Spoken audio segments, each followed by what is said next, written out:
Welcome everybody to another episode of the Unbox Minute. Today we're going to be looking at the ProDesk from HP. So this is a CPU unit. It's slim, compact and light, and the box includes a keyboard and mouse. So this is ideal if you don't want to have one of those large clunky CPU cases on your desktop. So whether it's for home or it's for office, this would have a nice low profile. So let's open up the box and take a look at what's inside. Alright, so now that we have the box open, the first unit is the keyboard. So this is a thin light keyboard, pretty straightforward.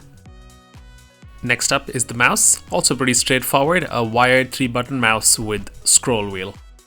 The included power cable, so this will depend on the region in which you are in.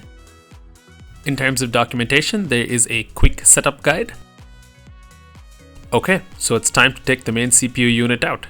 As you can see, it's not too big and can be carried easily with one hand. In terms of weight, it's about 5 kgs. Removing the foam packing, you can see that it's quite a nice looking unit. At the bottom, it has 4 rubber feet to make sure that it's grippy. At the rear, it has some I/O, which includes USB ports, an Ethernet connector, and DisplayPort connections. This is set up for a dual monitor setup. As for the front, you see the USB ports, power button, etc. There is also a slot if you want to add a SD card reader. Hit pause now for the quick spec sheet and do get subscribed for the full deep dive review of this PC. Hope you're enjoying our content. Don't forget to like and share this with a friend, and see you in the next one.